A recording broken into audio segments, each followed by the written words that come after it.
Colette, les vrilles de la vigne, avec la participation de Delphine, une lecture proposée par Candili.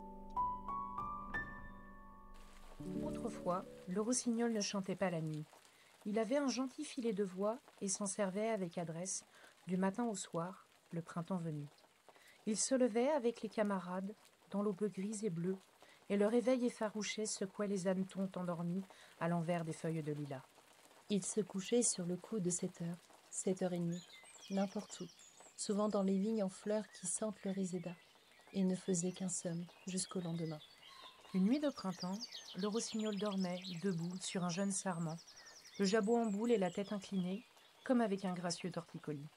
Pendant son sommeil, les cornes de la vigne, ces vrilles cassantes et tenaces, dont l'acidité d'oseille fraîche irrite et désaltère, les vrilles de la vigne poussèrent si dru, cette nuit-là, que le rossignol s'éveilla ligoté, les pattes empêtrées de leurs liens fourchus, les ailes impuissantes. Il crut mourir, se débattit, ne s'évada qu'au prix de 1000 peines, et de tout le printemps se jura de ne plus dormir tant que les vrilles de la vigne pousseraient. Dès la nuit suivante, il chanta, pour se tenir éveillé.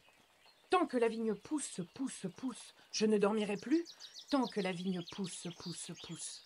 Il varia son thème, l'enguirlanda de vocalises, s'éprit de sa voix, devint ce chanteur éperdu, enivré et haletant, qu'on écoute avec le désir insupportable de le voir chanter.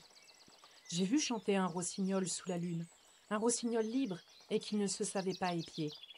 Il s'interrompt parfois, le col penché, comme pour écouter en lui le prolongement d'une note éteinte. Puis, il reprend, de toute sa force, gonflé, la gorge renversée, avec un air d'amoureux désespoir. Il chante pour chanter. Il chante de si belles choses qu'il ne sait plus ce qu'elles veulent dire. Mais moi, j'entends encore à travers les notes d'or les sons de flûte grave, les trilles tremblés et cristallins, les cris purs et vigoureux. J'entends encore le premier chant naïf et effrayé du rossignol, pris aux vrilles de la vigne. Tant que la vigne pousse, pousse, pousse. Cassante, tenace, les vrilles d'une vigne amère m'avaient lié, Tandis que, dans mon printemps, je dormais d'un somme heureux et sans défiance. mais j'ai rompu d'un sursaut effrayé tous ces fils tors qui déjà tenaient à ma chair. Et j'ai fui. Quand la torpeur d'une nouvelle nuit de miel a pesé sur mes paupières, J'ai craint les vrilles de la vigne, et j'ai jeté tout haut une plainte qui m'a révélé ma voix. toute seule, éveillée dans la nuit, je regarde à présent monter devant moi l'astre voluptueux et morose. Pour me défendre de retomber dans l'heureux sommeil, Dans le printemps menteur où fleurit la vigne crochue, j'écoute le son de ma voix, parfois je crie fiévreusement ce qu'on a coutume de taire, ce qui se chuchote très bas. puis ma voix languit jusqu'au murmure, parce que je n'ose poursuivre.